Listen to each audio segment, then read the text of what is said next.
H.G. Wells wrote a book called The World Set Free. H.G. Wells wrote The War of the Worlds, The Invisible Man. He wrote The Time Machine. You know, this was the world that he wrote about, the stories he wrote. And he wrote a book called The World Set Free. And he sort of coined the phrase atomic bomb. This was in 1914. And of course, we know the atomic bomb wasn't really created until the 40s. So very much, and this was sort of his thing. He was always seemed to be plugging into something way before everybody else did. And one of the things that happens in the story, spoiler alert, is the society starts to get into self-destruction. They start to destroy each other. And the survivors begin to rethink this civilization situation. And a group of these people come together and create a new world order based on cooperation rather than nationalism. And the novel ends with the establishment of a global government intended to prevent future wars and guide humanity to a more peaceful, rational era. To me, this is what I see in this is paradox, right? This is a place where we had to come to the brink of destruction before we realized that we were the masters of our own universe and we could actually create the world in which we really wanted to live. This paradox shows up for us all the time. In spiritual practice, we find it as things like to find yourself, you have to lose yourself. Strength is found in surrender. Your ego wants to become egoless. The harder you try to feel confident and secure, the less confident and secure you feel. I've done that one. That's Alan Watts, by the way. And one of my favorites is Yogi Berra, who said, nobody goes there anymore. It's too crowded.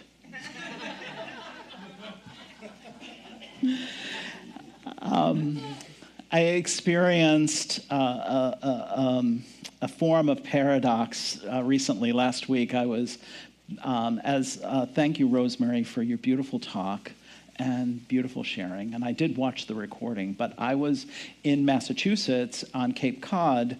My brother had passed away a few weeks ago, and we were having a memorial service for him. And my brother Alan. And Alan and I were very different people, very, very different people. And over time, we just really never connected. We were what we often call estranged, right? I'm in Chicago, I'm doing my thing, he's off on the Cape doing his thing. And every once in a while we'd kind of connect, but there was not much there. And yet, at the same time, even though we were very different, living very different lives and not really finding that commonality or anything like that, as I was processing his passing and going through this memorial service, I came to understand and find within myself there's still love. So even though there's this distance, there's still that love there. And I know people in this community and other communities have that same situation where they may be estranged from family members. It may be through conflict, it may be for a lot of different reasons. And yet at the same time that is happening in the world of form, that love is still present within us. That paradox to me is a very, very interesting place. And in that paradox, we learn that it's not a problem to be solved. It is an entry point where we discover oneness. It is that liminal space that we walk into, and when we do and we're open about it, it becomes a deepening in our spiritual work. Walt Whitman, I didn't do a slide for this one, but I do like this quote.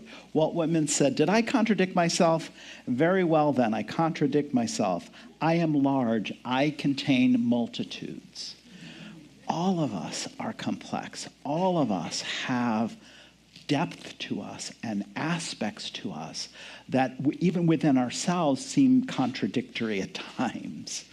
And yet, within that space of that contradiction, we come into our spiritual understanding. We come into a space where we can start to really, really practice inclusivity, because we understand this space of we can be contradictory to each other, but there's something in the middle of that where we can meet.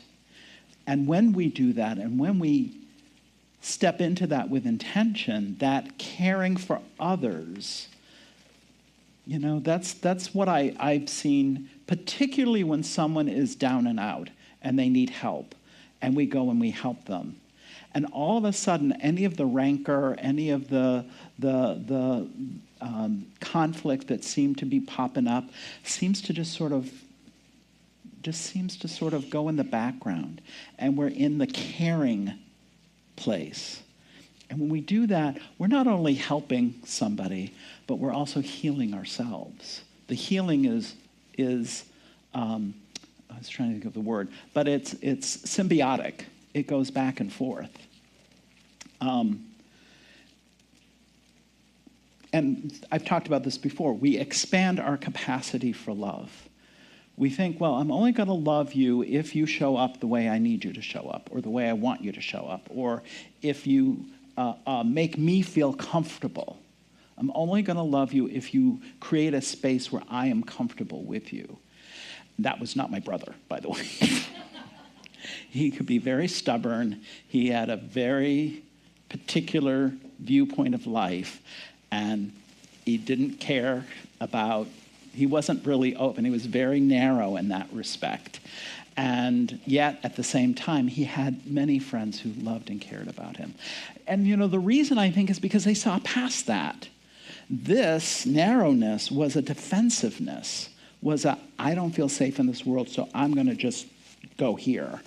And yet, at the same time, everybody saw that he had so much more to him than that. And so I always think about that as the invitation to let go of the surface of things and see what's underneath. And it stretches us beyond our, as I said, my own personal comfort. It isn't about that. It's really about welcoming in all that is. And what happens is the whole Brene Brown teaching of, right, I'm not comfortable in your presence or with however you're showing up, so I start to become vulnerable.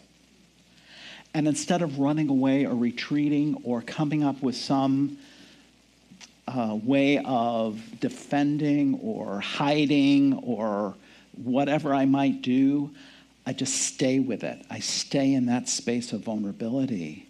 And something happens, because what I think happens is we get out of our own way. And what comes rushing through is spirit that could not have come through if I was all personality. But I let it go, and I step into this space of letting spirit come through me. And so we extend our spiritual consciousness into not just about how do I manifest my greatest good, which is great. I love that. That's wonderful. But we sit in the midst of the emotional truth that I can't even begin to enjoy my own greater good without you. It is in the sharing that we discover the joy and that we discover the deepening of it. I mean, it's great to have a car, or it's great to have a house, or it's great to have a, whatever. But how much better is it when I can share it with such great friends and say, oh my God, you're not going to believe what just happened. And we can celebrate it together. And we can even see past the idea that it's a thing and understand that it's just this goodness of spirit that's making itself manifest.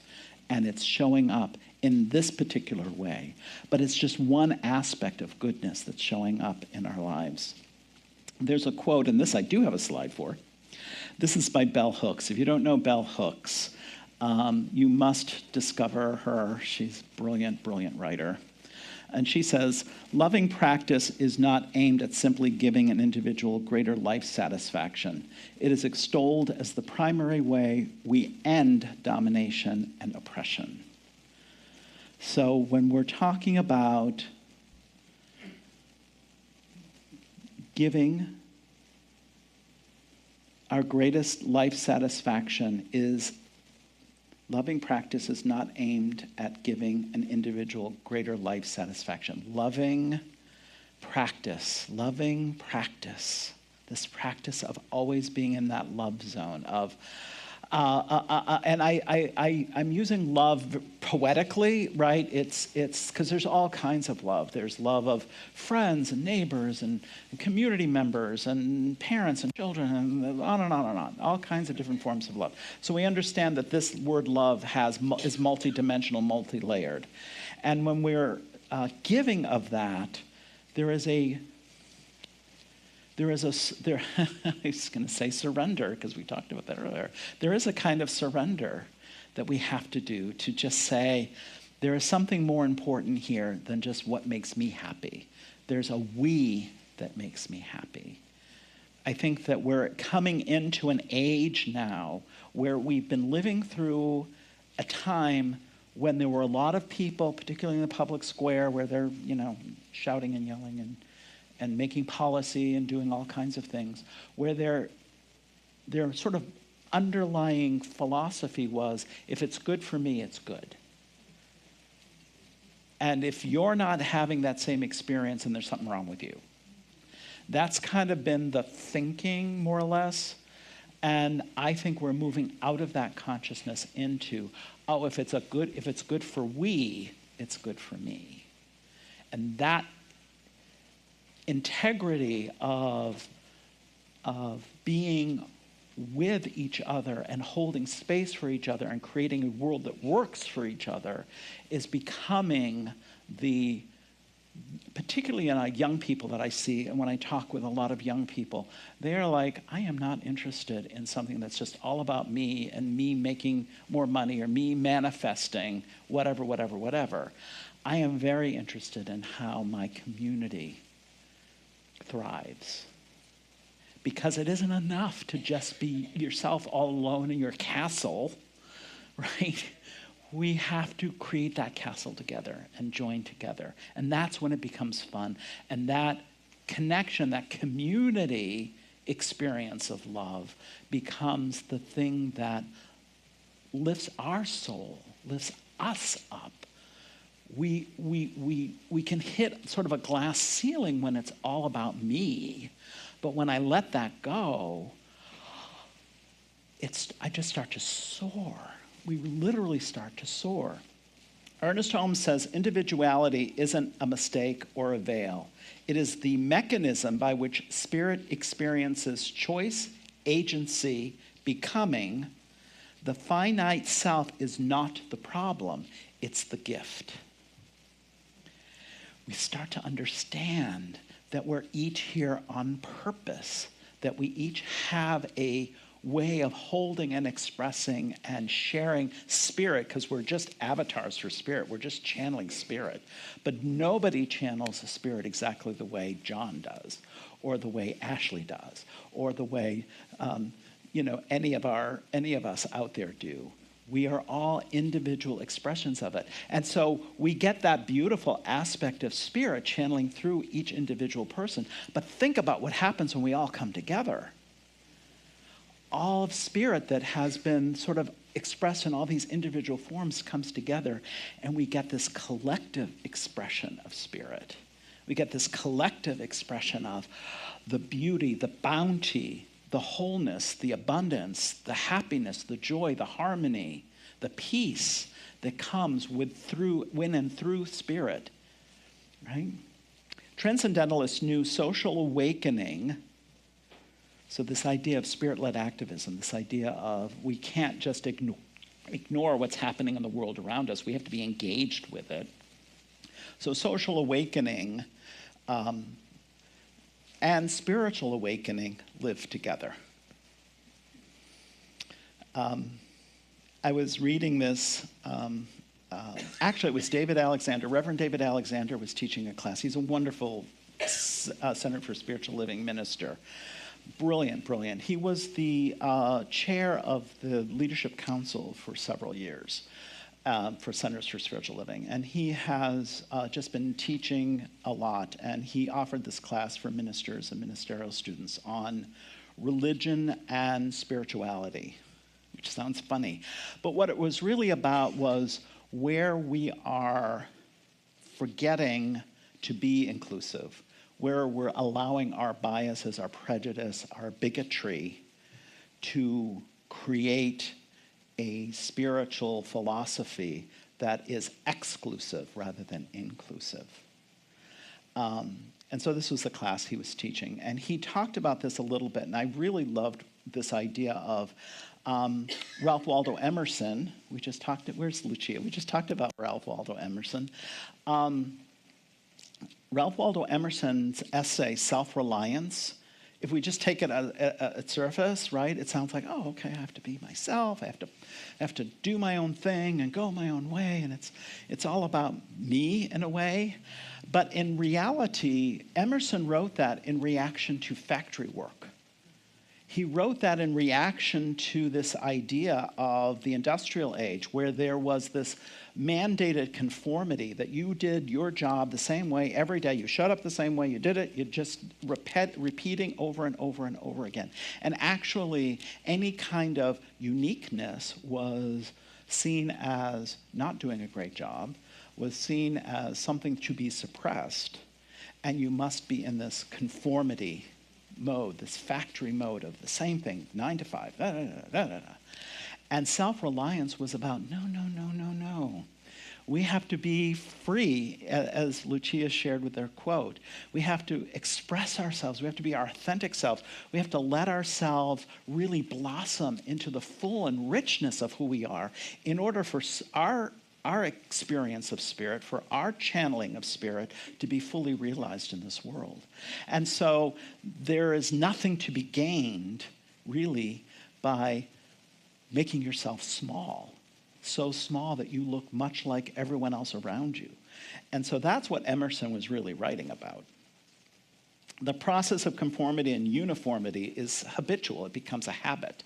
It's funny because I see this happening too in various spaces, because I'm in a lot of different spaces. When we show up in non-work spaces, we start to expect the same kind of behavior. We start to expect everyone to show up like like we're at work. Or at school, John. School, as John Kiefer said, yeah, when we're in school, we're expected to show up that same way. And we don't really have a process for holding space for everyone to be themselves and be free. But we know when we find those rare spaces that people just thrive. There is a thriving that happens, right? That's what happens when we let that go. And so one of the things that I guess I'm sharing with you today is just to be aware of where we're holding those expectations. Hey, you're not showing up the way we show up at work. Which I hope Lisa will never show up the way I think. I hope she always just shows up as herself. So we not only value individuality, we celebrate it, and we create spaces that are safe enough and brave enough for everyone to be authentic in every corner of their lives. It's not only a good idea, I think it is a good idea. In the spiritual work that we're doing, it actually, use this word. You know, I'm not a big you must, you should, you have to kind of person. I think you all have to find your own way with all of this. But I do think that being and finding your true self and allowing it to be expressed is a spiritual step that we're all invited to take when we're ready, but it is a step to be taken if we want to keep amplifying this spiritual experience. And the truth is we cannot deny source, or we cannot, which is equivalent to saying we cannot deny ourselves. We cannot deny our truth. We are who we are. We can pretend to not be. And trust me, growing up in the family that I grew up in, my brother was actually very typical. It's a very blue-collar, beer-drinking, good-hearted people, but I'm like an artist and a little gay boy. And man, oh man, was I not really part of that world. So I think that what I discovered for myself was I tried, but I couldn't do it. I was not very good at it. I had to live my truth. And so here I am, living that truth, and I invite you to do the same. Yeah. It's a good reminder that New Thought was not meant to be escapism from the world. We can kind of get there because it's a very internal, sometimes very mental experience, a very psychological experience. But it was never meant to be escapism from the world.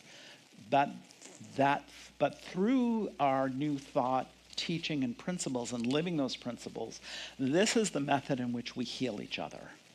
That we do find that place where, oh yeah, I want you to live your truth. I want to see the real you. I don't want to see the make-believe you. And we can do the individual work as is important that we do. However, the real work begins when we step open-heartedly and authentically and truthfully into community. Because that's where, is that coming up next? Yeah, this quote, I love this quote by Parker Palmer. Community is a place where the connections felt in our hearts make themselves known in the bonds between people, where the tuggings and pullings of those bonds keep opening our heart. What that tells me is that it's not like this is not the place where we're going to come in and find everybody's happy and huggy, and we do find that a lot of the time. But there are fights, there are arguments, there are tensions, there are places where we just disagree, and it's in those pullings and tuggings that we fall in love with each other. Because we discover each other. We see each other as who we really are. That has a purpose in our spiritual work, in our spiritual connecting, in our spiritual community. Those tuggings and pullings, and they can be gentle, we can be kind, and we can be compassionate, and all those good things. Of course we will be. But we don't walk into these spaces expecting to always be comfortable. This is not a space, a brave, safe space is not always a comfortable space. Because when someone is being authentically themselves, our reaction to that can be that thing within ourselves that we haven't really addressed, that needs to be addressed. That internal bias, that internal lesson that we learned as children about the way the world's supposed to be, and the world isn't that way. And now we have to confront it, and it makes me uncomfortable. This is the work of inclusivity, right? This is the work of just because I'm uncomfortable doesn't make it wrong. It means it's an invitation for me to go even deeper.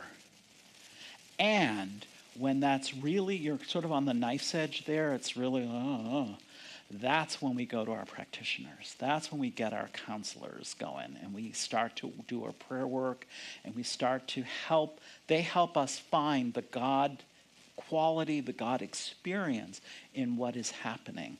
And they're treasured volunteers. When we say yes to our individual healing, that time and place where we call upon our guides and angels to help us rise above the discord, and this is the process that we go through, and find that path of light and wisdom. In doing so, it cements the bonds of community. So we come together in the spiritual community, it's like, oh yeah, it's great. But we really are required, we're making a covenant with each other. And the covenant that we're making is that we're going to do our work. We're not here to just sit around and be happy, although I hope you are. I hope you do. But we're also committing ourselves to doing this work. And not only doing it here in this room with each other, but we're going to take it out into the greater community and share. Not to come in as sort of the savior of like, I'm going to save you because I know the truth. We're coming in to say, look, I know it's hard and I don't know everything about you, but I can hold space for you and I can sit with you and I can help just be with you. And let's just be together and let's talk and listen and work together and make something and create something together, right? So it's a very different sort of spiritual experience. We start to ask better questions of ourselves when we get into this, and this is my last slide. The wrong first question is, what do we need to do? The right first question is, who do we need to become? It's Shanjin, right? The 4 pivots. We're actually going to be looking at Sean's book in our prac gatherings coming up. Who do we need to become? And who we need to become, I think, and I'm working this out with all of you right here, right now, we're all working it out. But I think who we need to become is who we really always were supposed to be, who we really are. We let go of the layers and layers of social expectation, those places where we show up and be good. I've talked about this before, be good little boys and girls, right? We're conforming to what some other image that somebody else had for us. Somehow, some way, someday, it can happen when you're 20, it can happen when you're 80. We got to break out of that. We got to set ourselves free. And the last thing I really wanted to talk about, I think, although my notes go on and on, is the fragility of goodness. This is a phrase that came to me as I was working on my notes. And I don't even know why it came up for this particular talk, but this is what came up. It's the fragility of goodness. Goodness it finds its power in expression. We express our goodness and share it, but only when we support it with our inner knowing and our inner truth. In other words, if you're just reciting the words, okay, I've done that, I can do that. It can be inspirational, but I don't think that it has any real lasting power. It's sort of like Chinese food. You eat it and then you forget, like an hour later you're hungry again. It doesn't have any lasting power. We have to support it with our own unique connection with Spirit. And it's a connection that only we have. That's why we're here, because we're important to this whole thing. Then, and this has been happening, and this is why I think I'm talking about it, because I've seen it happen out in the world lately over the last few years. When goodness is belittled, when it is dismissed, when it is mocked, when it is characterized as weakness, it can be harder and harder to hold it. Because it appears as if it's something spun out of glass. But the truth is, and this is what I have experienced, and all I can tell you is what I've experienced, and I'm still experiencing things, so I've got more to tell you.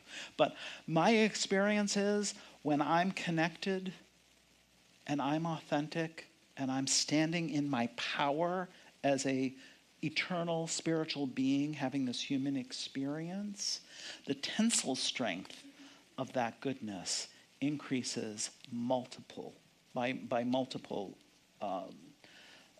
in multiple ways. It is often unexpected. It is often underestimated.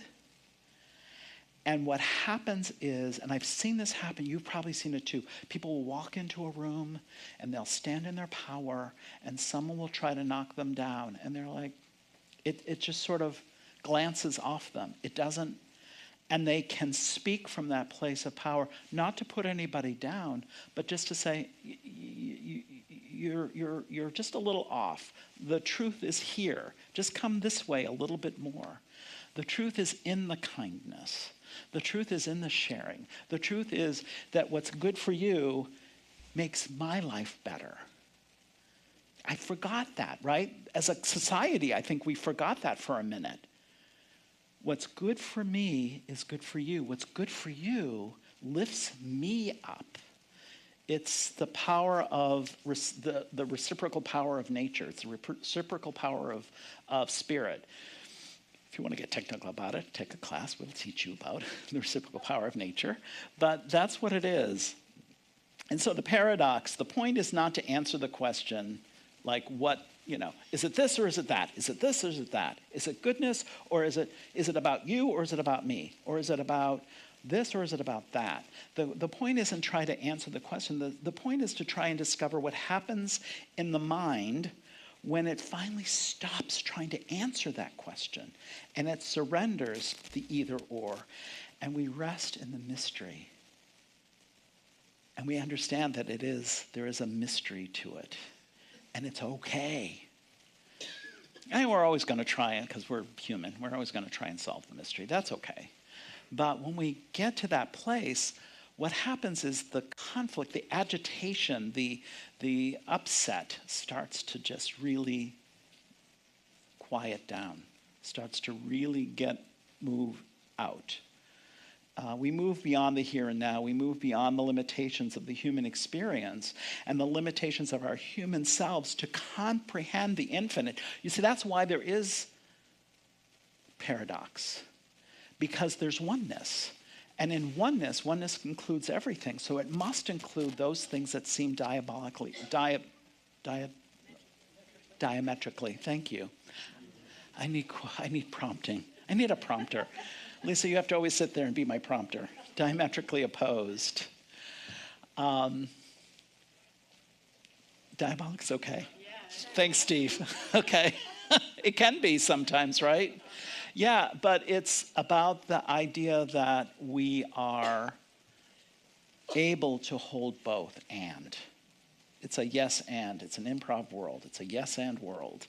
And when we do that, we start to understand that our human minds trying to comprehend the infinite, we're going to see these paradoxes. We're going to see these things because we haven't capacitated our minds enough to see the infinite. But once we do, we go, oh, wait a minute, that all makes sense now. I understand why that is. It all makes sense the way life unfolds. It has to unfold that way. It can't unfold any other way. And so the invitation is always being made that we're like, let's expand, let's expand, let's expand, so that we get that broader perspective. So we get that ability to, we're all evolving, right? We've evolved physically in this world, and we're evolving psychologically, mentally, intelligently, because our consciousness, which is much greater than the channel through which it must flow, is constantly trying to push out those limitations so it can flow ever more and ever more and ever more. By resting in the mystery, something even deeper, wiser, and more intelligent that is still us, but is not concerned with language, is not concerned with logic, is not necessarily making sense, but somehow we understand it.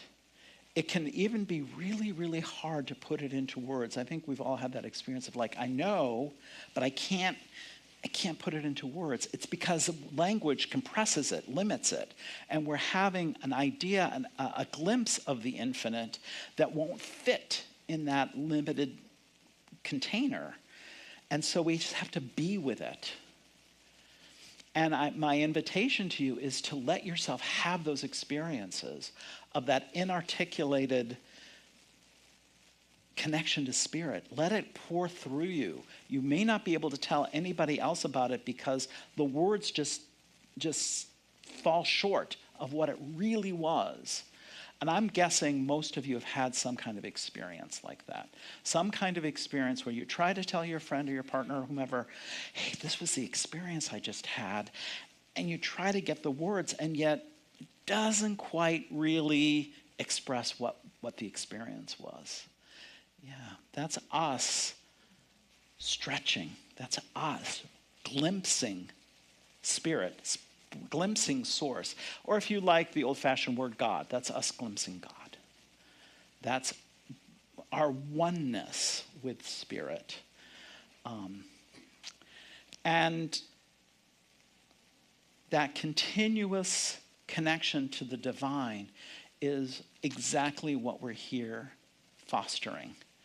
That's why we create safe space. That's why we create brave space. And that's why we get uncomfortable, because, it's like anything. If you're trying to stretch some muscles, sometimes it hurts a little or aches a little or feels a little twingy when you're doing that. Same thing, we're just stretching. And my goodness, how wonderful it is. It is worth it beyond words. And this is a community that I see so many beautiful souls just saying yes, yes, yes, yes, yes to this stretching and this presencing of spirit for ourselves, and maybe more importantly for each other. We hold it for each other. So with that, I want to invite us into prayer. I'm going to ask our practitioners to come up and join me, if they will, to hold this space, because first of all, I want you to make sure you know who the practitioners are. If you are feeling that discomfort and you want to have some counseling or someone to hold space, or ministers as well, these are the souls who will hold that space for us in a bountiful, beautiful way. You should just come over here. You can come over. It's okay. We're a small group. It's the holiday weekend, And so when we do prayer here at CSL Nashville, well, in any CSL community, I want to remind us that we don't pray to something. We're not beseeching something that's outside of ourselves. We align ourselves and remember that we are this channel for spirit. We are one with spirit, and that we are praying from that place. And that place is a place of perfection. And so whatever we're seeing out here in the world of form that doesn't seem to be perfect, we remind ourselves, oh, wait a minute, I am connected to source. Source is my source. And all of that can be expressed in a beautiful, bountiful way. And I may not know how or when, but I know that it's happening. And that's our prayer process. So I invite you into that process now as we just take a breath and get centered, and we remember and we recognize this love unconditional that is everywhere and every when. Every when because it knows no time. Everywhere because it knows no space. Every aspect of our lives, every aspect of creation, it is in and through and is all that is. I call it source. You can call it any word or phrase that works for you. Some people like Mother Nature. Some people like higher power. Some people like the word God. Whatever works for you is fine with me. I'm going to use the word source. And I know that I am one with source, as source is one with me, as I am having this life experience, and this life is spirit itself, animating me, animating all that is. And so I am one with source, one with spirit. And as I know that for myself, I know that I can see and know that for each and every single person here. I see and recognize source within and as each and every single person listening and participating in this prayer. And so from this place, I just say a word of blessing upon this time together in this moment in time. I just know for each and every single person that whatever they're calling to mind, any area of life where they want to see more love, more light, more happiness, more harmony, more balance, that is, Spirit is absolutely rushing into that space in their lives right here, right now. That something is unfolding for each and every single person that is illuminating Spirit in a way that it has never been illuminated before. That there is a shift, a change, a up-leveling of life that is presencing itself in ways expected. Absolutely, this is where the money's coming from, this is where the healing's coming from, or whatever it is. And ways unexpected. Oh, wow, I never knew that. I never thought about that. Where did that come from? How did that happen? And so we celebrate and hold that field of potentiality, that field of possibility, that all can shift, all is well. And I just say a word of blessing upon us as we hold these paradoxes that show up in life and know that even in the midst of these things that seem to be conflicting with each other, this is actually Spirit presencing itself. And we say yes to this invitation to expand our light and our love and our intelligence into understanding it even more deeply. And I'm so grateful for this. I'm so grateful for the presence of Spirit. I'm so grateful for the fulfillment of this prayer and the prayers of each and every single person here. I just know from my own experience in real time, in real form, that this works and that this manifestation, this demonstration of Spirit happens. And so I just bless it and know it and give great gratitude for it. I release it into the action of the law that always says yes, the law that is the law of Spirit, that is in continuous motion of creation and creating. I let it be, knowing it is so, and collectively and together we say, and so it is. Amen. Thanks, everybody. May your life be filled with joy and prosperity in every way. Learn more about our programs or contact one of our practitioners at our website, cslnashville.org. You may also want to follow us on Facebook at CSLNASH. You can make a big difference with your financial gift at lovecsln.com. Please share the link to this program with a friend and join us again next Sunday. Have a wonderful week.